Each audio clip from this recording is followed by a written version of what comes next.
So hello दोस्तों, कैसे हैं आप लोग। उम्मीद करते बहुत अच्छे होंगे और आप लोग का तैयारी भी बहुत अच्छा चल रहा होगा। सो दोस्त, आज के क्लास में हम लोग जो प्रैक्टिस सेट देखने वाले हैं वो है प्रैक्टिस सेट नंबर 12 और इसमें जितने भी सारे इंपॉर्टेंट क्वेश्चन है एग्जाम और व्यू से सारे क्वेश्चन को हम लोग कवर करेंगे। सो दोस्त, अगर आप हमसे नहीं जुड़े हैं तो प्लीज आप हमसे जुड़ने के लिए आप हमारे चैनल को सब्सक्राइब कर ले, क्योंकि आपका एक सब्सक्राइब हमें बहुत मोटिवेट कर रहा है। सो दोस्त, अब हम चलते हैं क्वेश्चन की। हमारे पास क्वेश्चन नंबर 1 आ गया। और दोस्त देखिए, जैसे क्वेश्चन स्टार्ट होने से पहले आपके पास एक पेन और एक पेज होना बहुत जरूरी है। क्यों जरूरी है मैं बता रहा हूं। देखिए, जैसे क्वेश्चन आप इसमें हम क्वेश्चन कराने वाले हैं, 40 क्वेश्चन हम कराने वाले हैं। ठीक है, 40 क्वेश्चन को हम लोग कवर करने वाले हैं इस प्रैक्टिस सेट में। सो दोस्त, आपको क्या करना होगा कि आपको क्वेश्चन नंबर 1 लिखना होगा और इससे आपको खुद को आंसर देना होगा। खुद आंसर देना होगा पहले।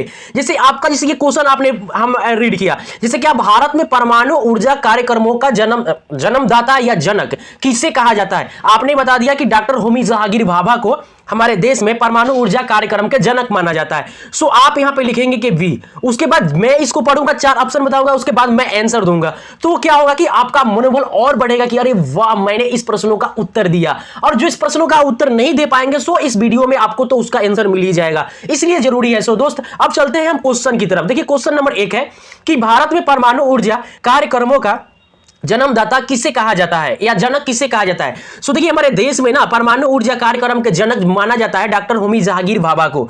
कुछ आपके मन में यह प्रश्न होगा कि एपीजे अब्दुल कलाम को जाना जाता है। जी नहीं, ये परमाणु ऊर्जा कार्यक्रमों का जनक किसे माना जाता है, डॉक्टर होमी जहांगीर भाभा को। ये परमाणु ऊर्जा कार्यक्रम का स्थापना जो इन्होंने किया था, ये किए थे 10 अगस्त 1948 ईस्वी में ये परमाणु ऊर्जा कार्यक्रम के ये स्थापना किए थे। ठीक है दोस्त, देखिए एपीजे अब्दुल कलाम को मिसाइल मैन के नाम से जाना जाता है। मिसाइल का जनक किसे कहा जाता है, तो ये एपीजे अब्दुल कलाम है। इनको मिसाइल मैन के नाम से भी जाना जाता है। आई बात समझ में। अब हम चलते हैं अगले क्वेश्चन की तरफ। देखिए, अगला जो क्वेश्चन है हमारे पास क्या है कि यूएनओ, जिसका मतलब होता है यूनाइटेड नेशन ऑर्गेनाइजेशन, की स्थापना किस वर्ष किया गया। सो इसकी जो स्थापना किया गया, देखिए हमारे पास 4 ऑप्शन है, चारों में से किसी एक को चुनना होगा। देखिए, ए नंबर में है 1935 ईस्वी, बी नंबर में है 1940 ईस्वी और सी नंबर में है 1945 ईस्वी और डी नंबर में है 1955 ईस्वी। सो इसका आंसर होने वाला है, क्या आंसर होगा, 1945 ईस्वी। 24 अक्टूबर 1945 को यूएनओ की स्थापना हुई थी और इसकी स्थापना करने का मेन उद्देश्य था विश्व में शांति एवं सुरक्षा। क्या, विश्व में शांति एवं सुरक्षा व्यवस्था बनाए रखने के लिए यूनाइटेड नेशन ऑर्गेनाइजेशन की स्थापना क्या 24 अक्टूबर 1945 ईस्वी में किया गया था। अब इसका आंसर क्या होगा, 2 नंबर का सी नंबर आंसर होगा। आई बात समझ में। अगर देखिए दोस्त, वीडियो अच्छा लग रहा है तो प्लीज सब्सक्राइब कीजिए, क्योंकि अभी आपका एक सब्सक्राइब हमें बहुत मोटिवेट कर रहा है। सो दोस्त, चलिए अब चलते हैं अगले क्वेश्चन की तरफ। देखिए, हमारे पास अगला जो क्वेश्चन है कह रहा है कि देश का प्रथम परमाणु रिएक्टर अप्सरा की दोस्त, देखिए देश की कह रहा है क्वेश्चन कि देश का प्रथम परमाणु रिएक्टर अप्सरा की स्थापना कब की गई। देश में प्रथम परमाणु रिएक्टर अप्सरा की स्थापना कब की गई। 4 ऑप्शन है, ए नंबर में है 1945 ईस्वी, बी नंबर में 1948 ईस्वी, सी नंबर में 1956 ईस्वी और डी नंबर में 1966 ईस्वी। सो इसका आंसर क्या होगा, इसका आंसर होगा 1956 ईस्वी में परमाणु रिएक्टर अप्सरा की स्थापना किया गया था। अगर डेट की बात करें तो डेट होगा 14 अगस्त 1956 ईस्वी में परमाणु रिएक्टर अप्सरा की स्थापना की गई। चलते हैं अगले क्वेश्चन की तरफ। देखिए, अगला जो हमारा क्वेश्चन है कह रहा है कि योजनाओं का अंतिम स्वीकृति या अनुमोदन किसके द्वारा प्रदान किया जाता है। क्या, योजनाओं को अंतिम स्वीकृति या अनुमोदन किसके द्वारा प्रदान किया जाता है। ए नंबर ऑप्शन है योजना आयोग, बी नंबर में है राष्ट्रीय विकास परिषद, सी नंबर में है वित्त आयोग और डी नंबर में है निर्वाचन आयोग। सो इसका आपका आंसर होने वाला है बी नंबर, राष्ट्रीय विकास परिषद द्वारा योजना की अंतिम स्वीकृति प्रदान की जाती है। चलते हैं अगले क्वेश्चन की तरफ। देखिए, अगला जो क्वेश्चन है, गरीबी हटाओ का नारा किस पंचवर्षीय योजना में दिया गया। क्या, गरीबी हटाओ का नारा किस पंचवर्षीय योजना में दिया गया। तो हमारे पास 4 ऑप्शन है। प्रथम है क्या, प्रथम है आपका मतलब ए नंबर है प्रथम, 2 नंबर में है तृतीय, सी नंबर में है पंचम और इनमें से कोई नहीं। सो इसका आपका आंसर होगा पंचम पंचवर्षीय योजना में गरीबी हटाओ का नारा दिया गया था। आई बात समझ में। देखिए पंचवर्षीय योजना ना एक भारत सरकार के द्वारा शुरू किया गया एक पहल है, ठीक है, जो प्रथम 1951 ईस्वी से पंचवर्षीय योजना 1956 ईस्वी तक चला था। क्या अगर पूछेगा कि प्रथम पंचवर्षीय योजना का मतलब क्या था, तो कब से कब तक था, तो 1951 से 56 ईस्वी तक था, ठीक है। अगला जो आएगा कि द्वितीय पंचवर्षीय योजना, तो द्वितीय जो आया था ना वो स्टार्ट हुआ 1956 से 1961 ईस्वी तक, सॉरी ये 16 लिखा गया, 61 ईस्वी तक। आई बात समझ में। 1956 से 1961 ईस्वी तक द्वितीय पंचवर्षीय योजना चला। अगर मैं तृतीय की बात करूं तो तृतीय चला 1961 ईस्वी से 1966 ईस्वी तक ये पंचवर्षीय योजना चला।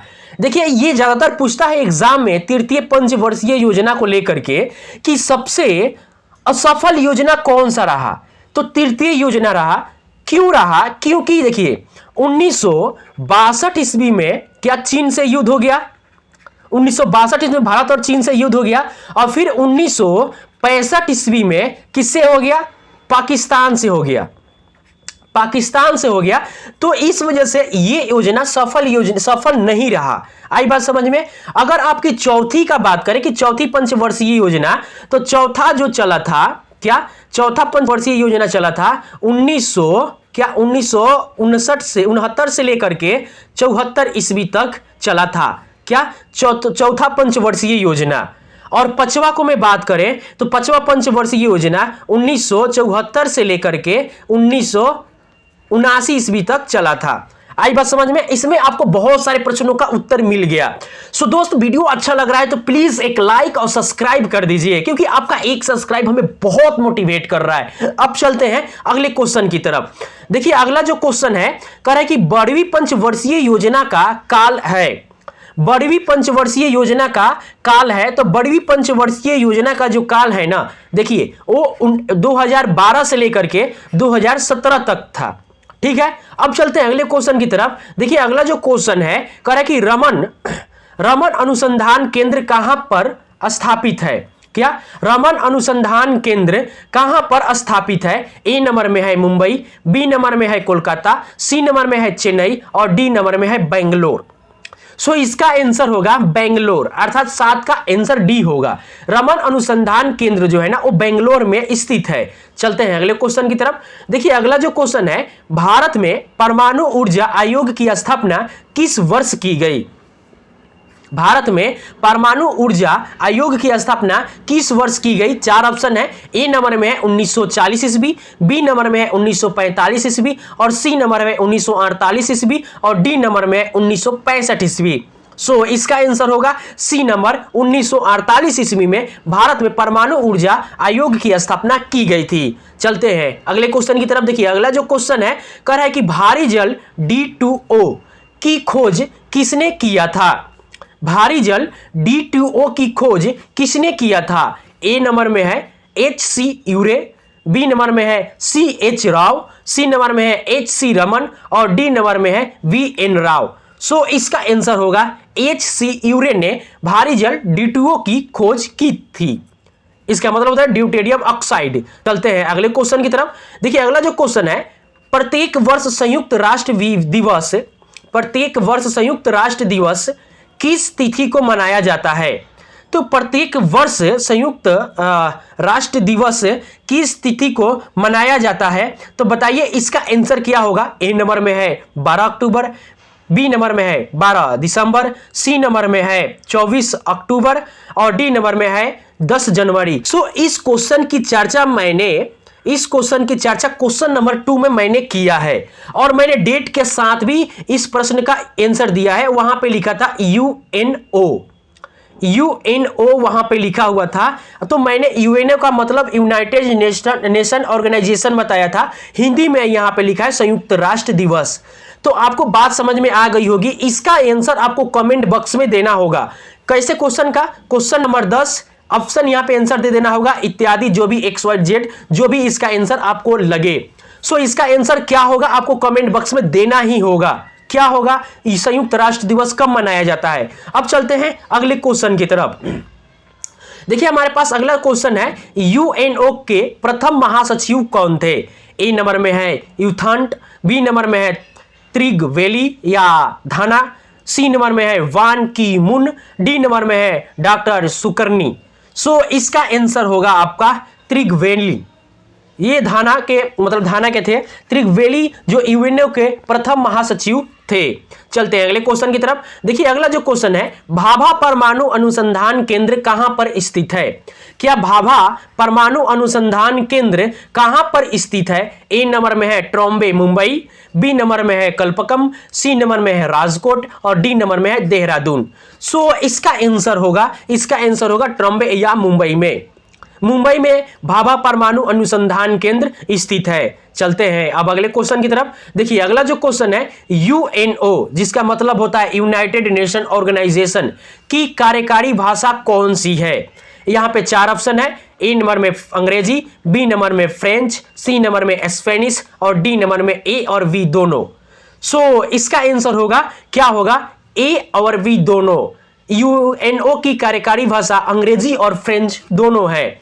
चलते हैं अगले क्वेश्चन की तरफ। देखिए अगला जो क्वेश्चन है कह रहा है कि कौन सी पंचवर्षीय योजना पूरी तरह से असफल रही।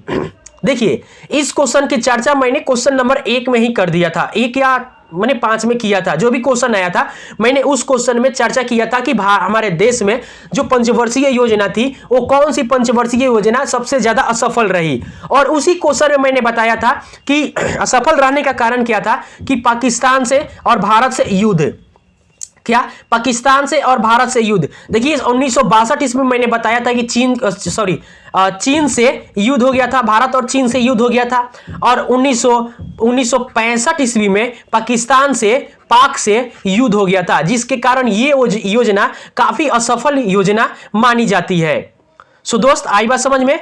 देखिए अब तो इसका आंसर क्या होगा, 14 का क्या होगा आंसर, आपको कमेंट बॉक्स में इसका आंसर देना होगा। आई बात समझ में। अब हम चलते हैं अगले क्वेश्चन की तरफ। देखिए अगला जो क्वेश्चन है कह रहा है कि अंतर्राष्ट्रीय न्यायालय का मुख्यालय स्थित है। अंतर्राष्ट्रीय न्यायालय का मुख्यालय स्थित है, कहां पे स्थित है। ए नंबर में है नीदरलैंड, बी नंबर में है स्विट्जरलैंड, सी नंबर में फ्रांस है और डी नंबर में इंग्लैंड है। सो इसका आंसर क्या होगा, नीदरलैंड। अंतर्राष्ट्रीय न्यायालय का मुख्यालय स्थित है नीदरलैंड में। चलते हैं अगले क्वेश्चन की तरफ। देखिए अगला जो क्वेश्चन है कह रहा है कि वर्तमान में यूएनओ की कुल कितने सदस्य हैं। ए नंबर में है 190, बी नंबर में है 192 और सी नंबर में है 193 और डी नंबर में है 196। सो इसका आंसर क्या होगा, सी नंबर होगा। अभी यूएनओ में जो सदस्यों की संख्या है यानी कितने देश इसमें भाग लिए हैं, तो 193 देश यानी 193 सदस्य है यूएनओ में। चलते हैं अगले क्वेश्चन की तरफ। देखिए अगला जो क्वेश्चन है, इंदिरा गांधी परमाणु अनुसंधान केंद्र स्थित है। क्या, इंदिरा गांधी परमाणु अनुसंधान केंद्र स्थित है। ए नंबर में है कल्पकम में, बी नंबर में है नरोरा में, सी नंबर में है ट्रॉम्बे में और डी नंबर में है कोलकाता में। सो इसका आंसर होगा ए नंबर कल्पकम में। आई बात समझ में। चलते हैं अगले क्वेश्चन की तरफ। देखिए अगला जो क्वेश्चन है कह रहा है क्वेश्चन की सुरक्षा परिषद में आई सदस्यों का कार्यकाल सुरक्षा परिषद में अस्थायी सदस्यों का कार्यकाल कितने वर्षों का होता है। सुरक्षा परिषद में अस्थायी सदस्यों का कार्यकाल कितने वर्षों का होता है। ए नंबर में है 5, बी नंबर में है 6, सी नंबर में 7 और डी नंबर में 2 वर्ष। सो इसका जो आंसर होने वाला है, इसका आंसर होगा आपका 2 वर्ष का। चलते हैं अगले क्वेश्चन की तरफ। देखिए अगला जो क्वेश्चन है कह रहा है कि सुरक्षा परिषद में कुल कितने सदस्य देश है। क्या, सुरक्षा परिषद में कुल कितने सदस्य देश है। सो इसका आंसर क्या होगा बताइए, इसका आंसर होगा सी नंबर, 15 सदस्य देश है सुरक्षा परिषद में। अगला जो क्वेश्चन है, रावत भट्टा परमाणु विद्युत घर किस राज्य में है। रावत भट्टा परमाणु विद्युत घर किस राज्य में है। ए नंबर में है महाराष्ट्र, बी नंबर में उत्तर प्रदेश, सी नंबर में केरल और डी नंबर में राजस्थान। सो इसका आंसर होने वाला है, बताइए इसका आंसर क्या होगा, डी नंबर राजस्थान। चलते हैं अगले क्वेश्चन की तरफ।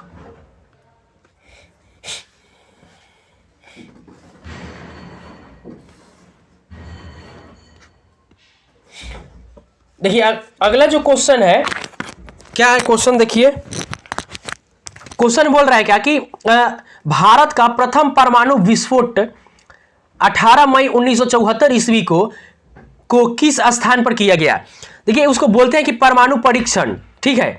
तो परमाणु परीक्षण या परमाणु विस्फोट, तो भारत का प्रथम परमाणु विस्फोट 18 मई 1974 ईस्वी को किस स्थान पर किया गया। ए नंबर में है चांदीपुर उड़ीसा, बी नंबर में है कोचिंग केरल, सी नंबर में है गुवाहाटी असम और डी नंबर में है पोखरण।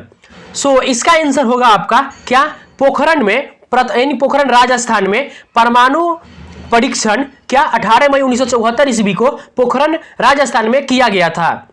चलते हैं अगले क्वेश्चन की तरफ। देखिए अगला जो क्वेश्चन है कह रहा है कि प्रथम पंचवर्षीय योजना किस मॉडल पर आधारित था। प्रथम पंचवर्षीय योजना किस मॉडल पे आधारित था। ए नंबर में है Harrod model, Harrod Domar model, B number में है पीसी महालनोबिस विकास मॉडल, सी नंबर में है जॉन सैंडी के समृद्धि मॉडल और डी नंबर में इनमें से कोई नहीं। सो इसका आंसर होगा हेरोल्ड डोमर मॉडल। अच्छा, प्रथम पंचवर्षीय योजना का काल क्या है, यानी प्रथम पंचवर्षीय योजना कब से कब तक चला था, इसका भी आंसर आपको कमेंट बॉक्स में ही देना होगा, क्योंकि इसका चर्चा हमने पहले कर चुके हैं। सो इसका आंसर कमेंट बॉक्स में कि प्रथम पंचवर्षीय योजना का काल क्या था। चलते हैं अगले क्वेश्चन की तरफ। सॉरी दोस्त, देखिए अगला जो क्वेश्चन है कह रहा है कि दुनिया का पुलिसमैन किसे कहा जाता है। दुनिया का पुलिसमैन किसे कहा जाता है। ए नंबर में है महासभा को, बी नंबर में सामाजिक एवं आर्थिक परिषद को, सी नंबर में सुरक्षा परिषद को और डी नंबर में अंतरराष्ट्रीय न्यायालय को। सो इसका आंसर क्या होगा, इसका आंसर होगा सी नंबर, सुरक्षा परिषद को दुनिया का पुलिसमैन कहा जाता है। चलते हैं अगले क्वेश्चन की तरफ। देखिए अगला जो क्वेश्चन है कह रहा है कि भारत का प्रथम भारी जल संयंत्र कहां पर स्थापित किया गया। भारत का प्रथम भारी जल संयंत्र कहां पर स्थापित किया गया। ए नंबर में है कलपकम, बी नंबर में ट्रॉम्बे, सी नंबर में नरोरा और डी नंबर में नागल अर्थात पंजाब में। सो इसका आंसर होगा आपका नागल, यानी पंजाब में इसका आंसर होगा क्या, नागल पंजाब में प्रथम भारी जल संयंत्र की स्थापना की गई थी। चलते हैं अगले क्वेश्चन की तरफ। देखिए अगला जो क्वेश्चन है कह रहा है कि अंतरराष्ट्रीय न्यायालय में न्यायाधीशों की संख्या कितनी होती है। अंतरराष्ट्रीय न्यायालय में न्यायाधीशों की संख्या कितनी होती है। सो इसका आंसर होगा सी नंबर 15। अंतरराष्ट्रीय न्यायालय में न्यायाधीशों की संख्या 15 होती है। चलते हैं अगले क्वेश्चन की तरफ। देखिए अगला जो क्वेश्चन है क्या है, क्वेश्चन कह रहा है कि संयुक्त राष्ट्र संघ में सर्वाधिक बार वीटो का प्रयोग करने वाला देश कौन सा है। संयुक्त राष्ट्र संघ में सर्वाधिक बार वीटो का प्रयोग करने वाला देश कौन सा है। तो आपके पता होगा कि कौन सा देश है। ए नंबर में अमेरिका, बी नंबर में रूस, सी नंबर में चीन और डी नंबर में फ्रांस। सो इसका आंसर होगा रूस। चलते हैं अगले क्वेश्चन की तरफ। अच्छा दोस्त, रूस तो मेरे को ना इस क्वेश्चन पे डाउट लग रहा है, क्योंकि सर्वाधिक बार वीटो का प्रयोग करने वाला चीन भी हो सकता है, चीन। सो मैं आपको कमेंट बॉक्स में ना इन दोनों क्वेश्चन का आंसर आपको मैं बता दे रहा हूं कि चीन होगा या रूस होगा। मेरे को डाउट है यहां पे कि संयुक्त राष्ट्र संघ में सर्वाधिक बार वीटो का प्रयोग करने वाला देश जो है ना, चीन हो सकता है, मगर मैं इसका जवाब मैं कमेंट बॉक्स में दूंगा। अगर आपको पता है ना तो 27 का आंसर आप कमेंट बॉक्स में दीजिए, ठीक है, कि इसका आंसर क्या होगा। 27 का आंसर कमेंट बॉक्स में दीजिए। ए होगा, सॉरी बी होगा, या अमेरिका तो होगा नहीं, फ्रांस भी नहीं होगा, या तो रूस होगा नहीं तो चीन होगा। सो इसका आंसर आपको कमेंट बॉक्स में अगर पता है को दीजिए, नहीं तो मैं इसका आंसर कमेंट बॉक्स में इसका आंसर 27 का मैं दे दूंगा, ठीक है। चलते अगले क्वेश्चन की तरफ। देखिए अगला जो क्वेश्चन है कह रहा है कि वॉन की मून किस देश के निवासी है। वॉन की मून किस देश के निवासी है। ए नंबर में फ्रांस, बी नंबर में जापान, सी नंबर में बर्मा और डी नंबर में दक्षिण कोरिया। सो इसका आंसर होगा दक्षिणी कोरिया के। चलते हैं अगले क्वेश्चन की तरफ। देखिए अगला जो क्वेश्चन है कह रहा है कि काकरापारा परमाणु रिएक्टर केंद्र कहां स्थित है। ए नंबर में गुजरात, बी नंबर में राजस्थान, सी नंबर में महाराष्ट्र और डी नंबर में तमिलनाडु। सो इसका आंसर क्या होगा, इसका आंसर होगा गुजरात में। गुजरात में काकरापारा परमाणु रिएक्टर केंद्र स्थित है। चलते हैं अगले क्वेश्चन की तरफ। देखिए अगला जो क्वेश्चन है, सर्वप्रथम वीटो का प्रयोग यूएनओ में किस देश के द्वारा प्रयोग किया गया? सर्वप्रथम वीटो का प्रयोग यूएनओ में किस देश के द्वारा प्रयोग किया गया? ए नंबर में फ्रांस, बी नंबर में इंग्लैंड, सी नंबर में अमेरिका और डी नंबर में रूस है। सो इसका आंसर होगा आपका, क्या होगा इसका आंसर? अमेरिका के द्वारा। चलते हैं अगले क्वेश्चन की तरफ। देखिए अगला जो क्वेश्चन है, कह रहा है कि अंतरराष्ट्रीय न्यायालय में न्यायाधीशों का कार्यकाल कितने वर्ष का होता है? अंतरराष्ट्रीय न्यायालय में न्यायाधीशों का कार्यकाल कितने वर्षों का होता है? ए नंबर में है 4 वर्षों का, बी नंबर में 5 वर्षों का, सी नंबर में 6 वर्षों का और डी नंबर में 9 वर्षों का। सो इसका आंसर होगा 9 वर्षों का। चलते हैं अगले क्वेश्चन की तरफ। देखिए अगला जो क्वेश्चन है, संयुक्त राष्ट्र संघ में प्रथम महिला अध्यक्ष किसे निर्वाचित किया गया? संयुक्त राष्ट्र संघ में प्रथम महिला अध्यक्ष किसे नियुक्त किया गया? ए नंबर में है एनी बेसेंट, बी नंबर में सरोजिनी नायडू, सी नंबर में अमृत कौर और डी नंबर में श्रीमती विजय लक्ष्मी पंडित। सो इसका आंसर होगा श्रीमती विजय लक्ष्मी पंडित को। चलते हैं अगले क्वेश्चन की तरफ। देखिए अगला जो क्वेश्चन है, कह रहा है कि यूएनओ के कितने प्रमुख अंग है? क्या यूएनओ के कितने प्रमुख अंग है? जैसे ऑप्शन यहां पे 4 दिख रहा है, हालांकि जो इसका आंसर होगा सी नंबर, 6 प्रमुख अंग है। चलते हैं अगले क्वेश्चन की तरफ। देखिए अगला जो क्वेश्चन है, संयुक्त परिषद में कितने अस्थायी सदस्य हैं? ए नंबर में 10, बी नंबर में 5, सी नंबर में 8 और डी नंबर में 10। सो इसका आंसर क्या होगा? इसका आंसर होगा बी नंबर 5। चलते हैं अगले क्वेश्चन की तरफ। देखिए अगला जो क्वेश्चन है, सुरक्षा परिषद में कितने अस्थायी सदस्य हैं? तो सुरक्षा परिषद में कितने अस्थायी सदस्य हैं? सुरक्षा परिषद में कितने, तो वो है आपका 10 होंगे। क्यों 10 होंगे? कि टोटल सदस्यों की संख्या 15 है, तो 5 तो अस्थायी हो गए, अस्थायी हो गए, और 10 कितना हो गए? अस्थायी, सॉरी 10 अस्थायी हो गए और 5 अस्थायी हो गए। सो 5 और 10 मिलाकर कितने हो गए? 15 हो गए। चलते हैं अगले, तो इसका आंसर क्या होगा? डी नंबर होगा, सॉरी इसका आंसर होगा बी नंबर 10। चलते हैं अगले क्वेश्चन की तरफ। देखिए अगला जो क्वेश्चन है, कह रहा है कि यूएनओ में अधिकृत भाषाओं की संख्या कितनी है? सो यूएनओ में अधिकृत भाषाओं की संख्या कितनी है? सो इसका आंसर क्या होगा? सी होगा, सॉरी डी होगा, 6 है। चलते हैं अगले क्वेश्चन की तरफ। भारत में दूसरी बार परमाणु परीक्षण किस वर्ष किया गया? भारत में दूसरी बार परमाणु परीक्षण किस वर्ष किया गया? ए नंबर में 1985 ईस्वी, बी नंबर 1990 ईस्वी, सी नंबर 1995 ईस्वी और डी नंबर 1998 ईस्वी। सो इसका आंसर होगा 1998 ईस्वी में। चलते हैं एक क्वेश्चन की तरफ। देखिए अगला जो क्वेश्चन है, कह रहा है क्वेश्चन क्या कि चूखा किन 2 देशों की संयुक्त जल विद्युत परियोजना है? चूखा किन 2 देशों की संयुक्त जल विद्युत परियोजना है? ए नंबर में भारत एवं भूटान, बी नंबर में भारत एवं अफगानिस्तान, सी नंबर में पाकिस्तान एवं अफगानिस्तान, डी नंबर में भारत एवं बांग्लादेश। सो इसका आंसर होगा क्या? भारत एवं भूटान। सो दोस्त आपको इतना ही, आज के प्रैक्टिस सेट में इतना ही क्वेश्चन आपको मिला। सो आपने कितने प्रश्नों को सॉल्व किए हैं उसका जवाब आप कमेंट बॉक्स में दे सकते हैं। अगर वीडियो आपको पसंद आया, अगर आपको लग रहा है कि ये वीडियो मेरे लिए बहुत यूजफुल है, तो आप हमारे चैनल को सब्सक्राइब करके बेल आइकन दबा दें। मिलेंगे अगले वीडियो में। बहुत बहुत धन्यवाद। आप अपना ख्याल रखिएगा।